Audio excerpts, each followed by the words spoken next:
Welcome to this week's episode of Expressions, the podcast. Thank you, everybody, for watching. We have been doing this for a little while. We love doing it. So if you like what we are doing and if you want to add to the conversation, please subscribe to our channel, like our videos, and give us something to talk about. Maybe, make a comment in there somewhere and we'll keep the conversation going because we're all about expressing ourselves. And this week we are doing it talking about skate culture, creativity in skateboarding and skate culture. We just happen to have our resident expert in that subject with us, our host extraordinaire, Shawn. Welcome, sir. How you doing, bud? Yeah, you. Me? We're talking about you. Yes, Oh, you. no. Right. So for those who don't know, Shawn Fernandes is actually a world-ranked street skateboarder. He's laughing. He is actually... I don't believe you. It's true. It's true. In 2016, you were ranked 10,417th in the world. No shot. Did you know that? I did not know that. It's a fact. In overall ranking, for global overall ranking, you were 13,169, but in street specifically, you were 10,417th. And is it true you have a goofy stance? Yeah? Where the fuck are you getting this information? The stuff I learn about you, my friend. Clearly, Shawn has never Googled himself. I've never done this ever. The fact that you have to be fucking pulling my chain, dude. You're No, my screwing friend, with me. I wouldn't do that to you. You are absolutely more impressive than you think you are.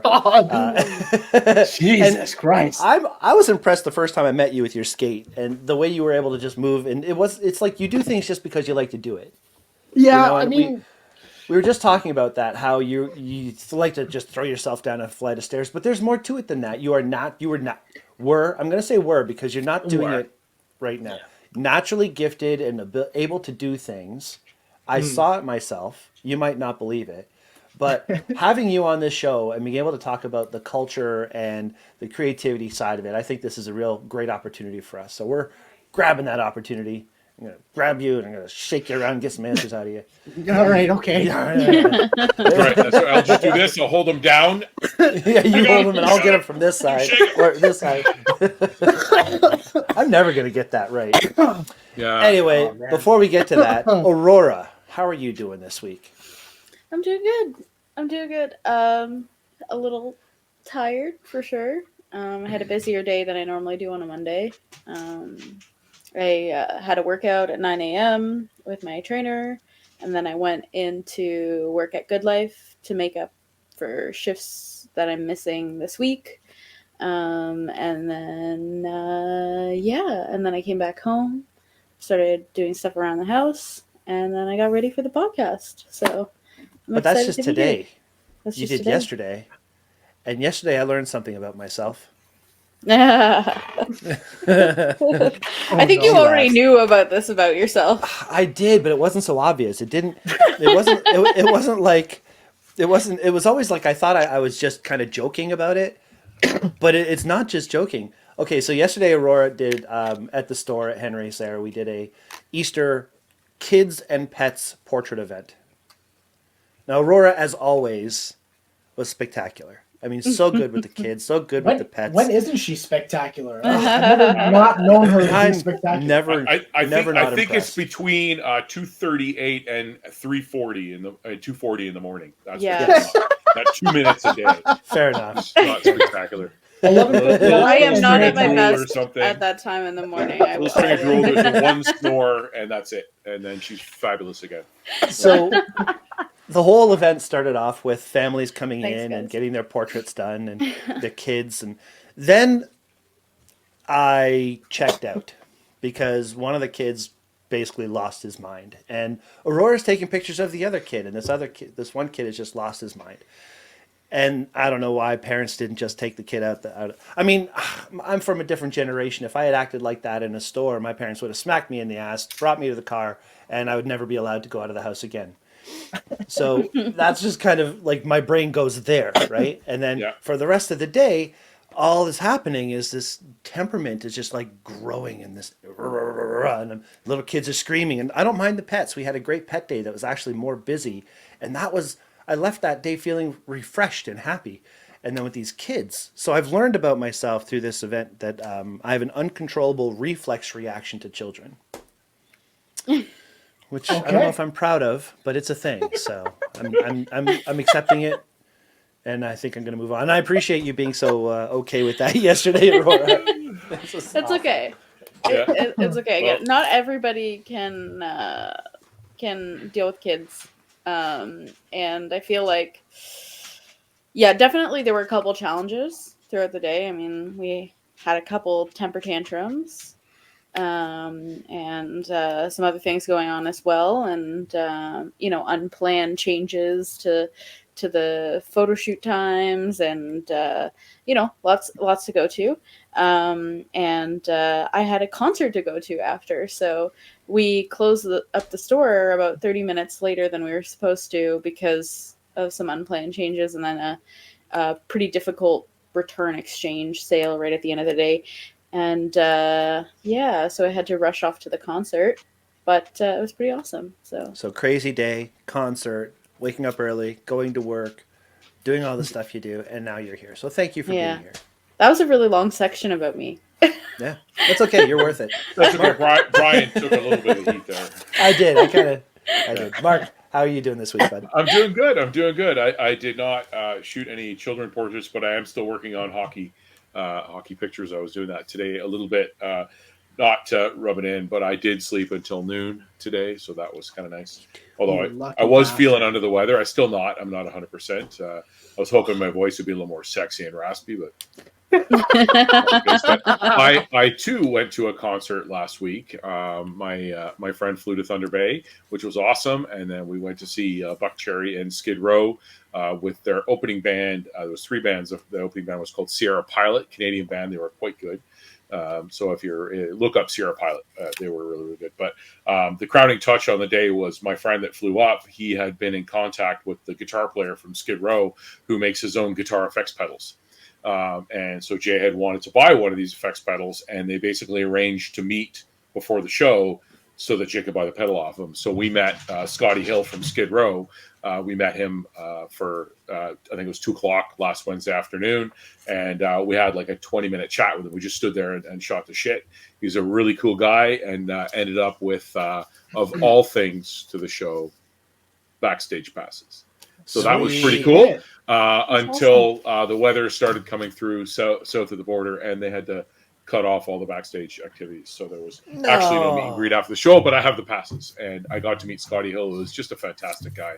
They say never meet your heroes, but yeah, he was good. And then, of course, we came back here and plugged the effects pedal in and played it, and it sounds phenomenal, as you would expect nonetheless. But yeah, it was a great week.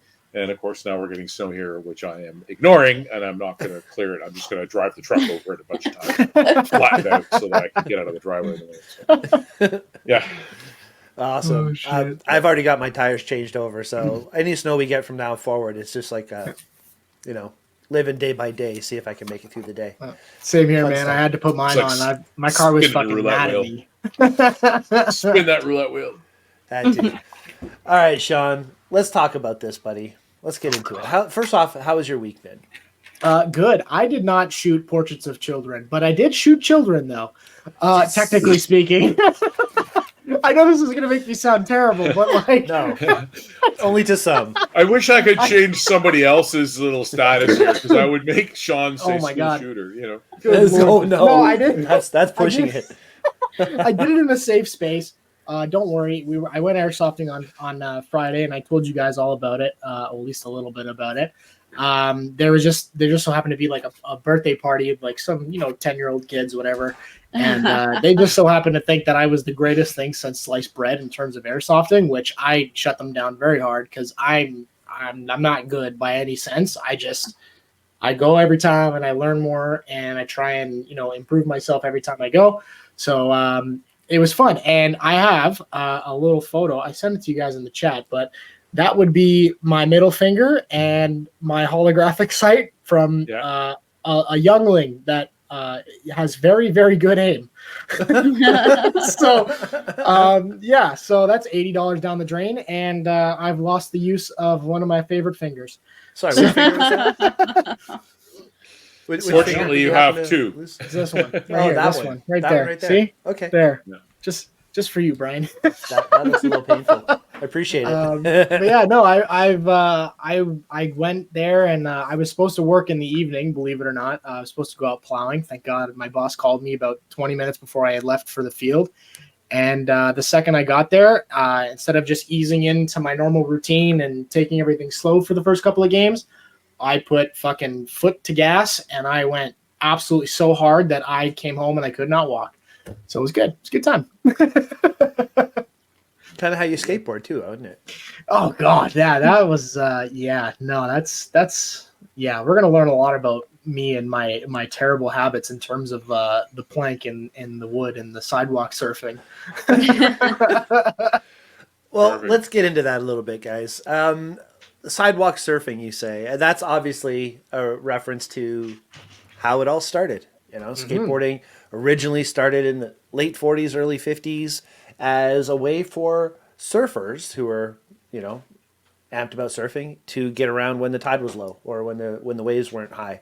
So they started surfing on the ground, I guess, so to speak. And of course, it became a nice way of transportation, a nice cheap way to get around town in California, where it all started, and then Hawaii, and all kind of spread all over the world. I remember it when I was younger. Let's say 80s ish, late 70s, 80s. As you can see, it says here, never skateboarded, and there are reasons. The reasons are my sister, when I was a little kid, just a little kid, she was skateboarding down our driveway or somewhere, and she fell, and she must have scraped her knee on, I don't know, somebody who had strep throat spit or something, is what they said. And she got blood poisoning and woke up the next morning, like she had to be taken to hospital. I think they said if she had waited an hour more, if my family had waited an hour longer, she could have been killed from this infection. Fuck me. So yeah, she was in rough shape for a long time. I remember her in pain, her knee. She woke up feeling like she had bees flying in her knee, she said. So Jesus. that was my experience with skateboarding, and that kind of convinced me I don't need to do this. Yeah, I just don't need to do it. would've But I scared the shit out watched of me. the culture, and then moved to Vermont and saw bands like Red Hot Chili Pepper and Butthole Surfers come along, and it was all this skate culture. And that's when I was first introduced to skate culture. You're obviously a little bit younger than me. How were you introduced to it? For me, I think it was because my mom was used to be, from my knowledge, she used to be a big church goer.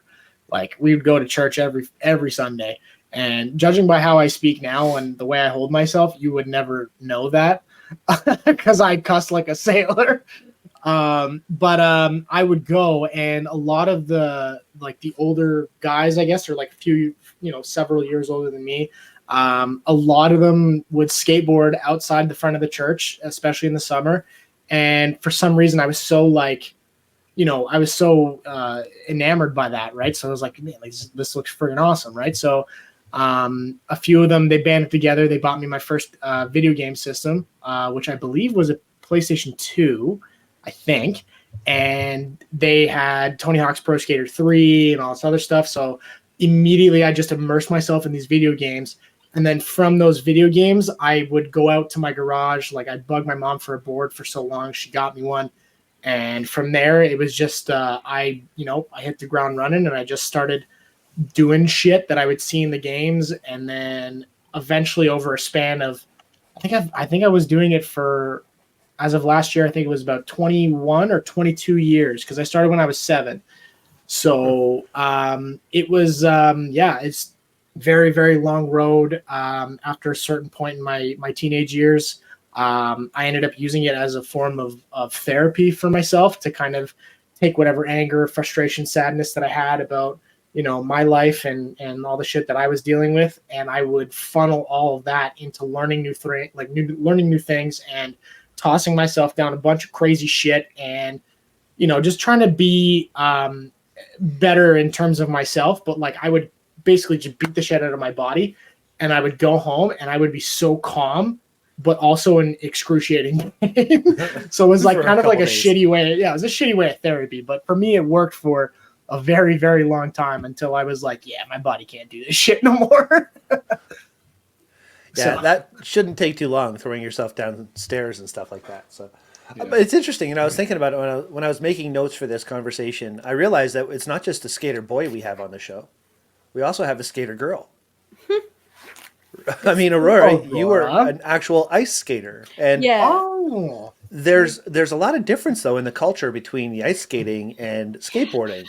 Like, I don't think you got into it for therapy because you wanted to throw yourself on the ice and stuff. No, no. Yeah, Why is there such a difference? Figure skating is very, I think, very, very different than skateboarding. But I will say, like, skateboarding was really cool when I was younger. Like, everybody liked that kind of culture. I know Shawn would probably say the same thing. I think Tony Hawk was a big part of that because people love Tony Hawk.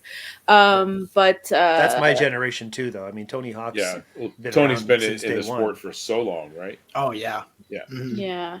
Yeah. So, but yeah, figure skating I think would be totally different. I got into figure skating because actually my aunt was kind of like a professional figure skater on my dad's side, and she would also like teach figure skating and stuff like that. And my grandmother specifically wanted me to be in it, and yeah, I did it for I don't even know, 8 years, 9 years, something like that. But yeah, it's very, very different. You still end up doing jumps and tricks and falling and getting back up again. And maybe not so much down like a flight of stairs or off big jumps, but you can definitely hurt yourself. Still hurts when you land on your keister on the ice. Yeah, right? The difference is when you hit the ice, it doesn't slough the skin off your arse. You just slide. Yeah. That's And then I you- heard somewhere doesn't. before when I was a kid that concrete is an unforgiving surface, and I learned that the hard way. It most certainly is. It most certainly is. So my question, so you talk about stairs and stuff, and we're all used to seeing like, you know, the skateboarders coming along the curb and doing the rail grinds on the curbs, or the whether they be benches or planters at the parks and whatever, and you always see the telltale signs of that, like the rails that you put on the skateboard. They're like some sort of a plastic or urethane, and you see the residue of that along those concrete surfaces everywhere. But my question for you, Shawn, is have you ever been to an actual skate park, like a bowl, where you're able to go, sort of drop in and do a bunch of tricks? Yes, actually, forgive me. I'm focusing. I promise. I'm just trying to look for my Facebook to find like pictures of me doing stupid shit. I have been to a lot of skate parks. Roughly. I mean, I think the farthest I've ever driven for a park was probably about almost 2 hours, maybe. Yeah. But I've gone to a bunch of them. There's one in Guelph. One of my favorites is the Cannington skate park. It's a little hole in the wall in the middle of buttfuck nowhere. Yeah. Ashbridges Bay Park, East York, Wilcox was a fun one. They just built the one at the Magna Center on Mulock there in Newmarket. So I've been there a few times with a couple of the guys. But a lot of them I was always in.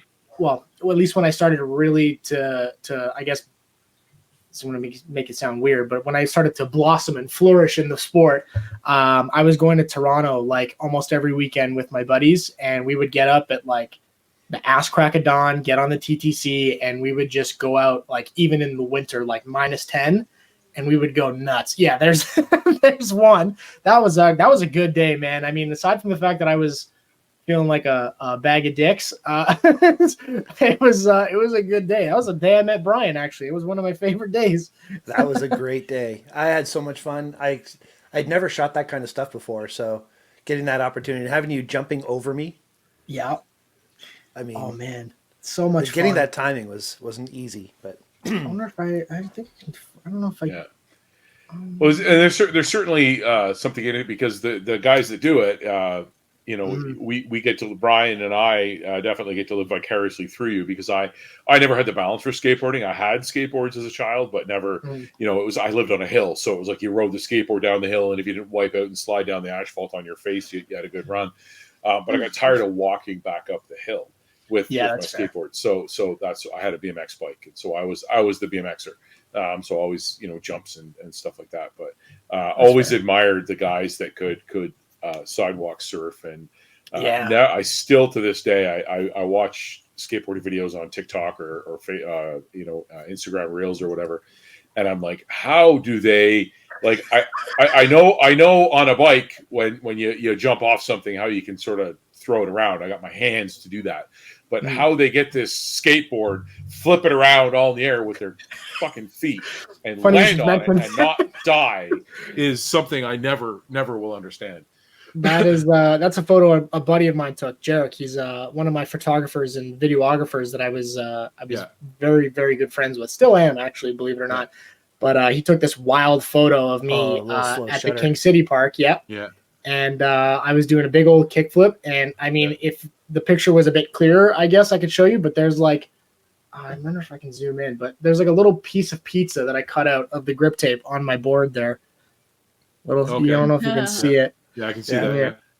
But I did some crazy shit, man. Like there was a lot of times where there was a skate park in Markham, for instance, and there's one part of the park that I know that nobody would touch unless they were like physically and mentally and emotionally insane. Or they were just like hopped up on a bunch of fucking coke. Like it was just one of those things where like people would avoid it at all costs. And for some reason, we were doing this thing, me and a bunch of my friends, we wanted to film what we call a full-length video. So each of us would have like, 2 or 3 minute part or 4 or whatever. You toss a song in there and it gets all edited and you work basically for a year and a half for it. And the last trick that I had in that part, and this is friggin' years ago, was I basically just did a board slide on this, like it's a kink rail. So it comes down like that, and then it's flat, and then it goes down again. But it's one of those rails where, like, if I stood next to it right now, and I'm like 6 foot, it like the top of it, the flat part, comes up to about here. Okay. And like I'm a fucking tall dude. Like I'm not Brian tall, obviously, but I mean I'm a fucking tall dude. Nobody's Brian tall. Many. I'm not that tall. Although I do get creeped out when I see people that are taller than me. It does creep me out. Yeah, funky. But no, man, like I remember I did that and none of my buddies have ever touched it, nor have even thought about doing it. And as far as I'm concerned, I'm the only one out of my group of friends that was stupid enough and crazy enough to try it, and it fucking beat the shit out of me, but it was fun when I landed it. So yeah, there is that. Like, it's funny because for every video you see of a skateboarder or anybody doing a stunt like that, whether it be on rollerblades or a skateboard, and they execute it and land it, what you're not seeing is all the times that they missed. Yeah, and there's a lot. Missed the rail, and I think it's probably very taboo in skate culture to wear a jock cup, but you see a lot of guys hitting a rail like that, and they square in the groin, and you see them go down hard. That's happened to me a few times. Trust me. It's I think it's the reason why my voice is still a bit high pitched, and it sounds like I haven't hit puberty, and I'm almost 30. So this is fine. It's great. I'm fine with that. It's cool. I'm fine with that. I'm okay with sounding like a 10-year-old girl. I'm cool with that. I'm fine. Speaking of 30-year-old guy sounding like a 10-year-old girl, let's talk about the fashion of skateboarding, because the fashion is. So there you go. You're sporting some fashion right there. Still dirty. How would you describe skate fashion, skate culture, skate style? You see, it really depends, man. Like everybody has their own kind of like unique, drag about them, so to speak.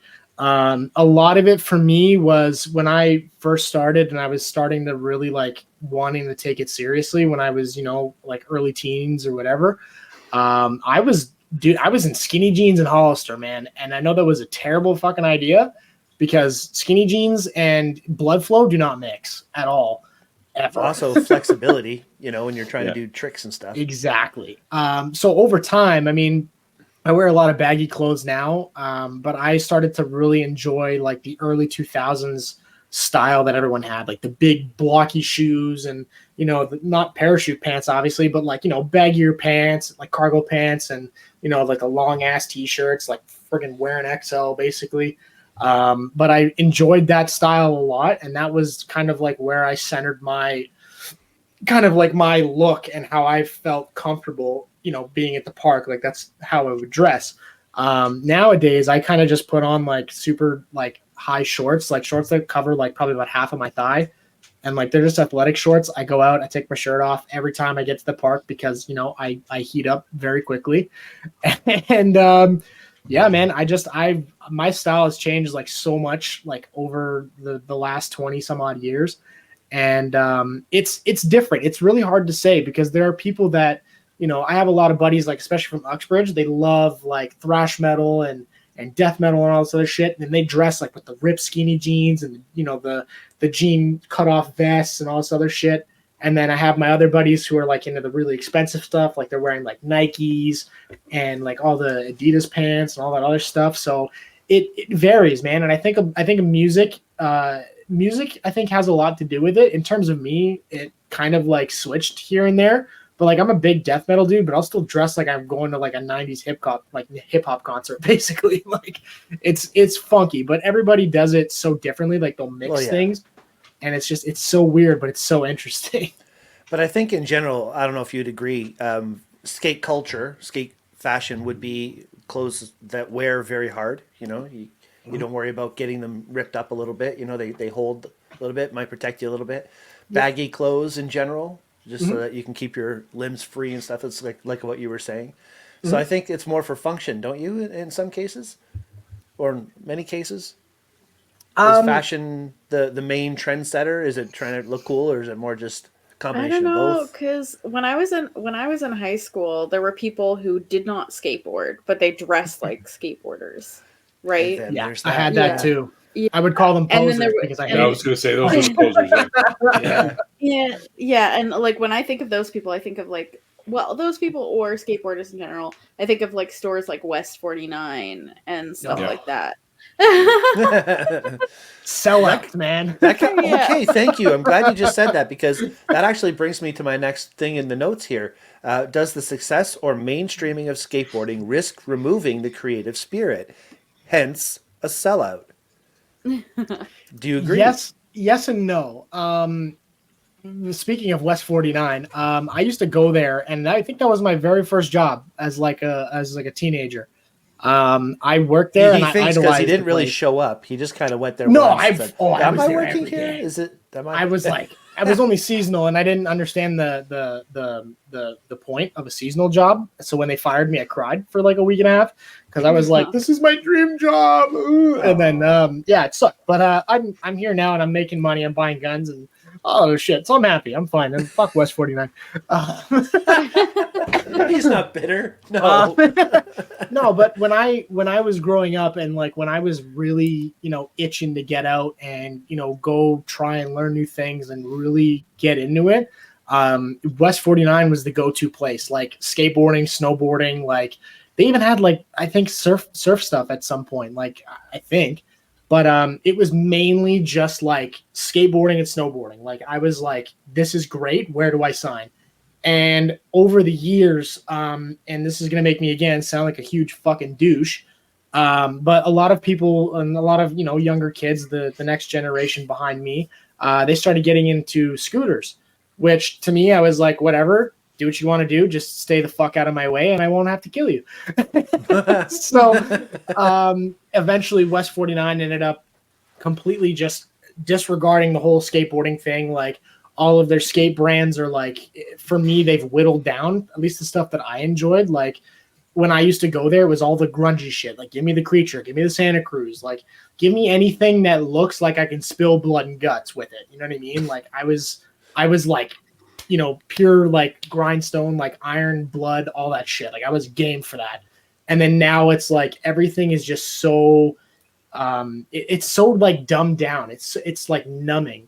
You know what I mean? Like to go in there, it's like I'm walking into a room that's like just pure white, sterile, and there's nothing in there. Yeah, it's feels like I'm in an insane asylum basically. So when I figured out that they were starting to lose their initial values, at least from when I was growing up, I was like, I'm fucking going to other stores. Like, fuck this shit. Like, I don't want to deal with this bullshit. So I ended up I would go to like local stores. Like I would go to a couple of stores in Toronto, So Hip It Hurts and Blue Tile Lounge. Actually, Blue Tile Lounge was huge in Newmarket because they were on Main Street. Yeah. Fantastic store, and the people that ran it were amazingly good people, genuinely good. They never steered you wrong ever. I used to go to Surf Paradise, which was right by the Patch, believe it or not, long time ago. Now it's just like I walk into a Zoomies and people are like, "Hey, do you want me to help you with that?" I'm like, "No, I know what I'm doing. Thank you." Excuse me. Dig it. Excuse me. Oh no. I have to correct you. You're not allowed to say the Patch anymore. For fuck's sake, why Stop. now? You're not allowed to say the Patch. What? No way. Is that bad? Yeah. No, you just can't say the Patch. Okay, everywhere that regional police Brian will doesn't show up live. at your door. Really? Oh yeah, they get pissed. It's hilarious. I don't give a shit. I call it the Patch all the time. Me and John talk too. shit It's about that hilarious. place all the time. Hey, I love it, but yeah, I still call it the Patch. Anyway, so we're talking about the fashion, but what about like when it became an Olympic sport? Did that devalue it at all, do you think? Some skateboarders kind of worried that the commercialization of the sport would lead to loss of its DIY counterculture roots, so to speak. I mean, to a degree, yes, but I mean, like they did televise the X Games, right? And that was all extreme sports: dirt biking, snowboarding, skateboarding, BMX, rollerblading, all that shit, right? So, in a sense, it didn't really take away from it. It's just like now, hey, we can become Olympians. Fan-fucking-tastic. Like I have no interest in this, right? So in terms of myself, it didn't faze me much, but every one of the guys that I know, they were like, this is bullshit, like whatever. But I was like, guys, we sit down like once every now and then we watch Street League, which is like specifically just skateboarding. They set up all these arenas and shit and they put all these obstacles down, and we watch pro guys just do what they normally do, right? So for me, it's like we do this regularly already. Like we watch this shit, so like why are we bitching about it in the Olympics? Like, it didn't make sense to me, so I was like, I'm off that shit. Yeah, I think since snowboarding and all that's been in the Olympics, the culture of the Olympics has shifted to not be so staunchy as well. The culture of the Olympics is basically the same group of people are showing up and being the same way, but in a different competition, so to speak. There was, I think the Olympics it was the hoity-toity, right? Because it was it was very posh almost, and then all of a sudden fringe sports like skateboarding and you started getting like snowboarding when snowboards came in. Like I know there was, I sort of feel like you were talking about scooters a minute ago, and I sort of feel like when the scooters came in, there was sort of like a boarders versus scooters thing, and there was like no different on the slopes. There's skiers versus snowboarders, and it's just really a bunch of people that are out there for the love of doing something that they enjoy, and then of course you got the people that try to gatekeep the sport as well, right? Like, oh, you're a poser, you're new into it, and stuff like that. Yeah. So it gets to a point where you're like, you know what, I'm just enjoying myself. Fuck off, right? Yeah. And that's the way I look at it, right? So and I think for me is when I figured out that skateboarding was going to be an Olympic sport, I was like, none of these guys are going to pass a drug test. There's no shot. There's no fucking chance. Because I know if it was me, like, especially if I was younger or whatever, like if I was still 19 and I was going to the Olympics for skateboarding, if they asked me, hey, like, you got to piss in a cup, I'm going to be like, yeah, I'm just going to forfeit right now because I'm fucking stoned. So I don't know what to tell you. That's an interesting point because, I mean, I don't know. You guys know I listen to Tool all the time. There's the beginning of one of their songs where it's like, plays a comedy routine of a guy who says, if you don't want like drugs or whatever in music, then just go home and take all your favorite albums and just throw them in the garbage because they were all really high on drugs. Yeah. So do you think that that's pretty much skateboarding as well? Is it lend to the creativity and that kind of thing? Or is it just, a bunch of people who are just hanging out, just doing drugs and not really for a creative aspect? I know that for some people... you're one person's opinion, I got to say. Just for anybody watching, this is always one person's opinion, but... I know for some people it did help them, at least in terms of like doing their own stunts, like Mark. In terms of doing all the crazy shit, like I know it would either calm them down or would kind of give them that, that added confidence to get out there and, go buck wild, right? Like we used to, like me and my buddies, we used to drink at the parks. Like we would get fucking absolutely obliterated, and liquid courage, we would just go and throw ourselves down shit for no reason, right? So drugs and alcohol, to a degree, they help, I guess, in certain people. And at least for me, like I couldn't skate when I was stoned. I couldn't do it. Like my limbs would not function the way that I wanted them to.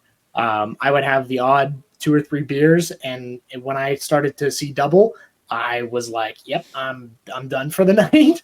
So for me specifically, It's kind of like how I played the drums, by the way. Just saying, when I was in the bands back in the day.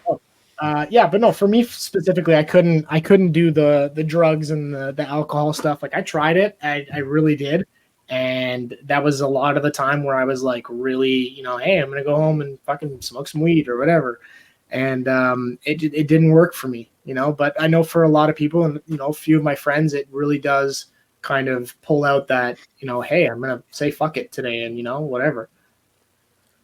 Which is funny because you think about marijuana is not really a performance enhancing drug. So if somebody at the Olympics tests positive for marijuana, they should really give them a higher medal because they were performing with a handicap. There you go. There you go. That's funny. Like you just know the guy was like elbow deep into a bag of Doritos last night, and that was out here slope style. Yeah, oh my god! Yeah, it's funny though. Steroids. Ben Johnson, disgraced, lost his medal and the whole day, and then Ross Bagliotti tested positive for marijuana. He's a national hero. My, how the tables have turned! What a world! What a world! Oh no, Shawn, when you got your first board, did it matter what was on it? Did it matter the graphic? Did you care about that kind of stuff? No, when I was a kid, no, because I remember my first board. My mom, I'm 1,000% sure, my mom and my dad bought me. It was a Spider-Man board. It had the webbed grip tape, and it was from like the very first Spider-Man movie that had come out. I think in like 2002-ish. I think so. They had done like this whole thing, like toys, action figures, whatever, and then they brought out boards. So my mom went to Zellers or Walmart or whatever, and she bought me my first board. And I beat the ever-living shit out of that thing. Like, I have pictures of me as a child, and my grandma would take my cousin and I to the skate parks in Mississauga, little small ones, metal ramps, and I would just go fucking nuts. Like, I would go crazy with that thing. But nowadays, I'm, like, so picky with it. Like, the more I started to break my boards and, like, be more more fluent in, like, breaking all my shit and then having to go back and replace them. Like when I knew I was paying for my own shit, I was like, yeah, I'm gonna get real picky about this. So I've figured out like different sizes that I enjoy. I know what brands that I go for mainly in terms of like how they feel and how I perform with them. Usually the graphics don't really matter, but I've had a few that were like, I don't want to screw it up like the first couple of days. Like I took pictures of them and I have them all over my Instagram, I'm pretty sure. And nowadays I just buy whatever I'm comfortable with. The only thing really that I care about is whether or not my grip tape's going to be, letting me flick and all my other stuff. Cause I don't want to, fuck up my shit and lose out on work. It sucks about getting old, eh? Suddenly now I have to get up tomorrow, so you think about priorities. I got to get up and go to work tomorrow, so now I'm thinking twice about throwing myself down those stairs. Tell me about it. Yeah. Actually, you know what? Funny you should mention. Hold on, I think I have one of my old boards too. From like, I think it was just what was it like a year ago? Hold on, I think I have one right here. Okay, cool. So this is a Santa Cruz. It is 7.75. So basically, this is 7 3/4, technically speaking. So this is a smaller board that I used to love riding. Big on the size for how it, flicked and how it, how I performed with it. Santa Cruz obviously is one of my favorite brands. Big Santa Cruz guy. The company that makes these is NHS. So they do Creature, they do Independent, and Santa Cruz, which are all, parts of my board that I have currently on my board now. As you can see, it's pretty fucking beat up. It's thrashed. I didn't get to use it long because I ended up cracking the top, like, couple of top layers there, but it was a fun board, man. Like, it was great, and I think I've kept like all of my broken boards. I think from the last 4 or 5 years, I believe. I have them all in a box in my storage unit, and I have them. Some of them are fucking completely in half. Other ones I've taped. There are some that I've used. Probably it was like one session. They have like 1 or 2 marks on them, but they're fucking like just snapped. But I keep them just because I look back and I'm like, fuck, like I used to break these things religiously, like once a week. Like, I don't know if it was like I was like heavy, or if I was just getting angry, or if I was landing wrong, but it was, it's a lot, man. It's crazy. And I keep these around because I like to think about my time and fucking, reminisce on all the stupid shit I used to do. Have you ever seen when people take old boards and fuse them together and make furniture out of them? Yeah, yes. Furniture or whatever. I've seen guitars and stuff made out of old laminated, because they're all laminated, right? So it makes for a very interesting pattern. Mm-hmm. Like, it's very cool. I was gonna actually hang mine sometime in my office when I owned my own home, but I was gonna have them all on my wall. And I honestly, the last couple of years, I was debating on making myself, a bed frame, because currently I sleep on a box spring and a mattress on the floor. So I'm living La Vida Broca. I don't really care. I don't really give a shit about about sleeping on a yeah. I don't really give a shit on sleeping in, like, a bed frame or whatever, right? But if I do, it's like luxury. So I'm like, great. So I figured I was gonna make myself one and have all my old boards underneath and have that thing. But like, it would be weird sleeping with all of my anger and my sadness and all underneath me, so that would be weird. all the anger and the hate. Yeah. You're overthinking it a little bit. I think so too. Just a little bit. Yeah, I think so too. But no, it's interesting. The board culture and like the different styles of boards and things like that. And like I noticed, obviously, that you've stripped all the hardware off that one. That the trucks. Were you a person that normally put those rails underneath yours? So if you're doing a rail grind, you were actually on the rails, or did you just let the board take the brunt of it? I did for a little while. A buddy of mine, Jake, God bless his soul, he's a fucking fantastic human being. Nicest guy you ever meet. And he gave me those plastic rails. I think they were made of urethane from my understanding. Yeah. But I would put them on because there was times where, like, I would go to skate parks, and a lot of the time I would forget my bar of wax. So like, we would go to Dollarama, grab candles, whatever, and wax the curbs just because it made it easier to slide.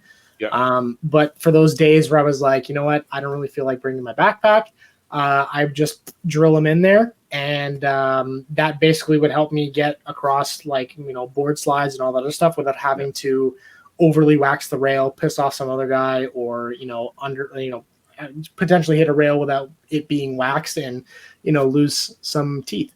So, I didn't even know you had to wax a rail. I never heard that before. Yeah, it's crazy. We used to WD-40 wood.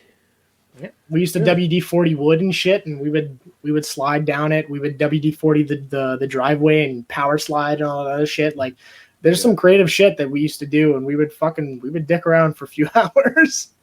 There you go. So now my question is, so obviously we're just talking about stunts and throwing yourself downstairs and obstacles and stuff. Did you ever try longboarding? I did for I think I tried it for about 20 minutes. Okay. And I got so fed up with it. But funny you should mention that, though. So I have a cruiser board here. I'm not going to grab it. It's too far away and behind a bunch of shit. Yeah, and it's all 6 feet long. Yeah.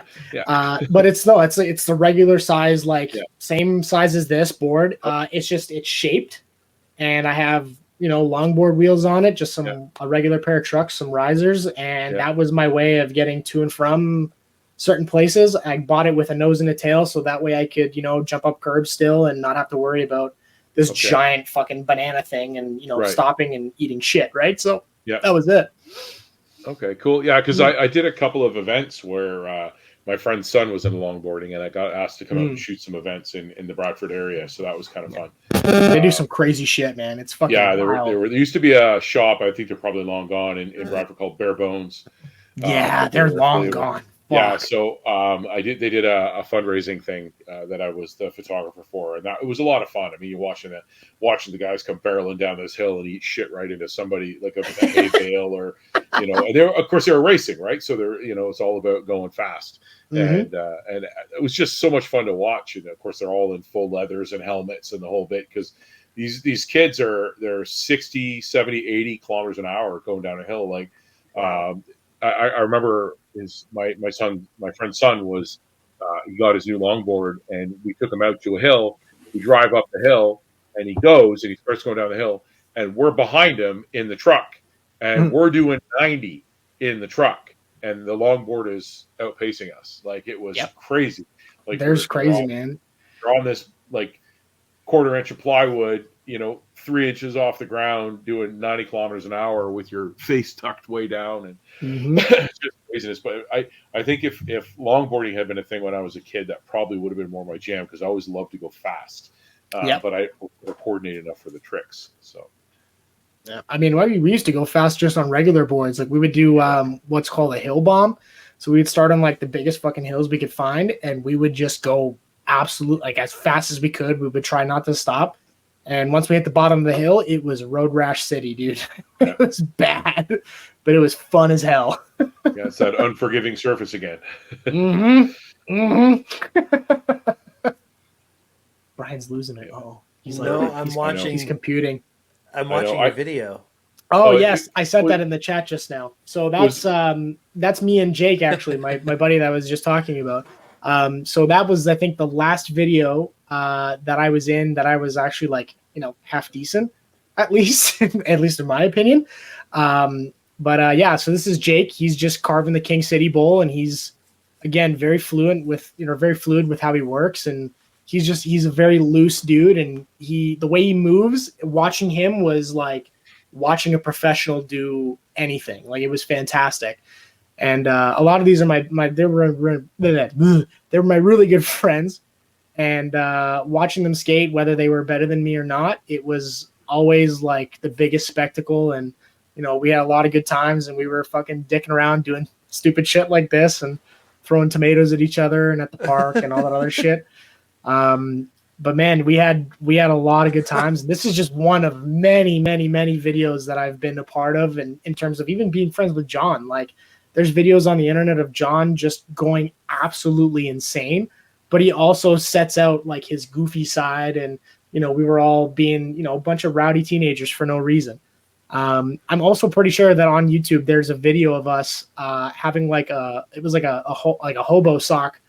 We just found it at a bus terminal in the middle of Keswick for no reason, and we were throwing it around at each other at like midnight in the middle of Keswick, and it was fun, man. We had a lot of good times. Obviously, this is the drinking aspect. We would drink before we went out to kind of loosen Look at up. little baby Shawn. I know. Look at me. I had no facial hair, and I had barely any tattoos, and I looked like a fucking loser. Yeah, you actually look exactly the same, which is very weird. Yeah, it's like that video was 4 weeks ago. Sean's goatee just grew a little bit. I know, just grew a little bit. I wish. This was like a year in the making, man. But I had to push real hard for that. I mean, I love how Sean, he's very modest about his skill, right? And I mean, I'm looking at the history here, like 11th out of 50 entrants in the Zoomies Best Foot Forward in 2016. Like, come on, 11th out of 50 entries. Like, if I was in a contest of 50 people, I'd probably place 51st. Yeah. So I mean, that's nothing to sneeze at, my friend, right? And I remember that day very clearly. Well, not very clearly, but I remember that day very well. I was actually working at Zoomies at the time, and my boss was like, "Hey, come into work." And I was like, "Okay, well, I'm not on call." So I showed up anyways. I skated there all the way from Holland Landing. I went uphill, and I was hot day. I got there, and he goes, "Okay, so you're coming with me next weekend." And I was like, "Well, where? Are you kidnapping me?"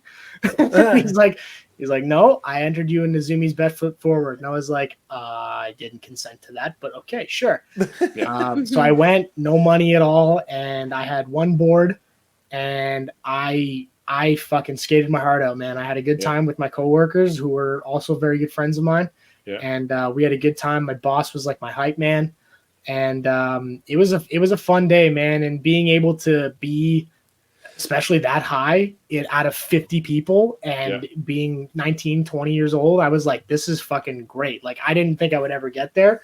And I've had a lot of times where I've gone to contests and I've had like little kids come up to me. They're like, man, you're so good. Like, sign my helmet. And I think I remember one clearly. I've signed some kid's helmet, and my buddies fucking, they bust my chops about it all the time. But I'm like, dude, I don't care. Like, I'm not good. Like, I always try and, like Mark said, I'm very modest about it because like I know I'm not like the greatest thing since sliced bread. But when it comes down to my time in that aspect of my life, like I put foot to ass, man, for a very long time, and I grinded so many gears. I've broken, so much skin over my time, and I've cracked bones, and I've lost the ability to walk for a couple of weeks. Like, I've lost a bunch of brain cells. I'll tell you that. It's a lot of brain cells not wearing a helmet.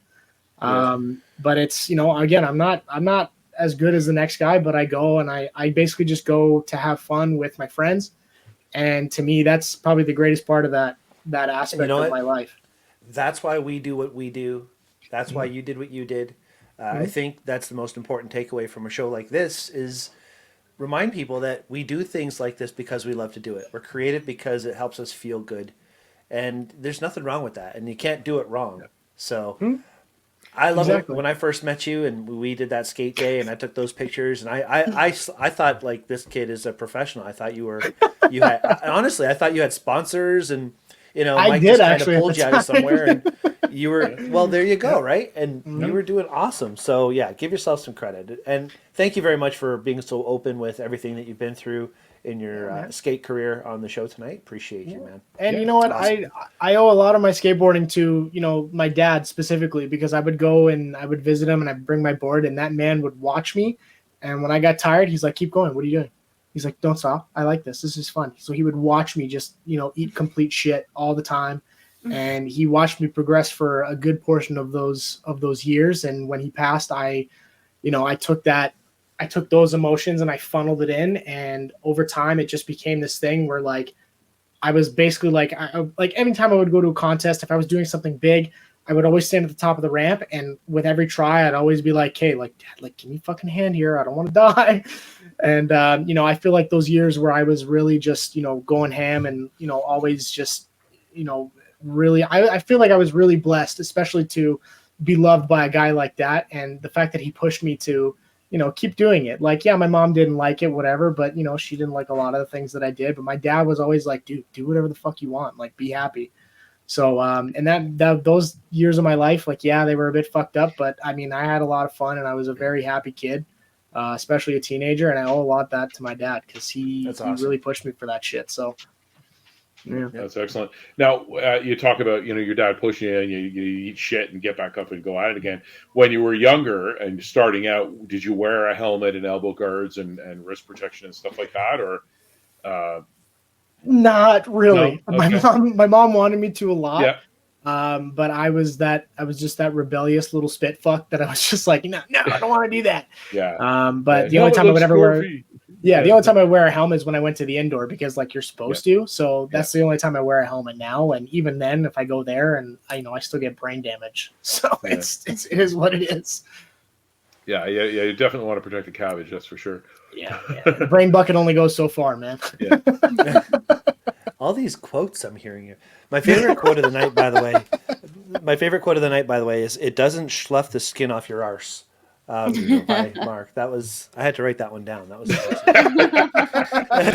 yeah, that's the comparison between ice and asphalt. Yeah. Yeah, exactly. The initial landing though hurts the same. It's that first impact hurts the same. Yep. Actually, it's everything after that is a little easier on ice. Unless you happen to be going through all those other people with razor blades attached to their feet, No. Oh yes. Once you hit the ground, dude, it sucks. But like when you land that trick you've been trying for fucking 3-4 hours, it's you know what, you forget about the pain entirely. Yeah. Oh yeah. It's just a very freeing thing. I remember being the BMX guy, and there was a place we used to. I don't know if anybody remember it, the Dust Bowl in Newmarket. It's where George Richardson Park is now, and there was sort of like this spot where it went down, like there was a trail that went through the middle, but then it was high on either side with a loop in it, and you could go down one side and jump off the other. But when you came off, it was almost like a half pipe is what it was, but it was all dirt, And we come off that one, and how high can you get? And somebody goes, do a tabletop, and I'm like, cool. So I go up and I chuck the bike sideways, and I'm like right up in the air sideways. It's like the coolest thing ever. And then I forgot to pull it back, and I landed that way, right sideways on the ground. Just you stop dead. It's like, oh, that hurt, right? Oh man. Yeah. Good Lord. Yeah, That's ate why I a lot of stopped dirt riding a back there. bike. Yeah, no, I did Things I stop, never man. did. Yeah, I'd come home all, bloody and dirty and everything, and Dad would look at me, another one bites the dust, or, you knew it was a good day when you were walking the bike home because you broke something. And Yep. Dude, go to my the brother parts. fell on Go to his the parts bike bike. behind me as we were riding, and I felt so bad. And to this day, I don't think he forgives me for letting him fall, because I was like, come on, let's go. And he's like, I fell. Crazy. Anyway, Aurora, anything you want to say before we say our final word of the night? Ooh, Oh, yeah, we got a word. Oh yeah, geez, I forgot to look at that. I'm curious. Yeah, now. He it's didn't not put it there. there. It's not Oh, there. There. Oh, how dare you! Brian's fucking with us. He didn't put it in the notes. He's messing with the feng shui, dude. I mean, I could have had some input on it, So now I'm gonna have to improv something when he comes out. With Yes, you all have to improv. Yeah, I mean, I think this has been a really cool conversation. I really appreciate Shawn talking about this. I think it's been cool to kind of dive a little bit deeper into this conversation, because I don't think we've really ever talked about skateboarding and skate culture on a podcast, maybe for small amounts of time with Well, when we talked to Shawn here and there, for the initial right? show. Yeah. Not much, though. Yeah, but not much. Yeah. So it was kind of cool to get into this. I feel like it's a very creative sport. And as you said, like a coping mechanism, or, kind of like therapy, right? Just like everybody has different creative outlets for that. And I think that you even opening up about the loss of your dad and that type of thing, and how skateboarding helped you through that. I feel like there's a lot of people out there who will, have been in similar situations or things like that. And it's kind of cool to know that something like skateboarding is able to, help people through tough times, right? Yeah, Yep. It was a good form of therapy for a little while, and then my bones were like, "Fuck you." So now, not so much. I find different therapy in different ways, which now is going and shooting my friends for no reason. So You've gone from hurting yourself to hurting everybody around you. That's exactly. It's like my great. friend Ross always said, it's never about suicide, it's always about homicide. So I'm suddenly very glad I live in Thunder Bay. all right, guys, the word of the day is actually skateboard. No shit. Okay, No all right. shit. So Okay. Sign if me you up. break up the word skateboard, board means a plank of wood, really. That's all board is, right? But skate is different. Originally, skate could mean make quick and easy progress through, but in the US, that was kind of used more for getting away with something, skating by, the expression to skate by, get away with something. So a skateboard is actually a board that you can use to get away with stuff. I beg to think of differ that? sometimes, but I mean, I agree. I got Yeah. away with a lot of shit, like smoking. I got away with a lot of smoking. That's for sure. Well, even just, Um, it's a quick getaway, right? You get on your Yeah. skateboard, pew, off you go. Oh yeah, Yeah. it In was fact- great, man. We escaped from a lot of security guards and cops. Like we did that shit. It was scary, Yeah. but it was fun. That reminds me of Back to the Future. Yes. Yeah. Right? Where are the hoverboards?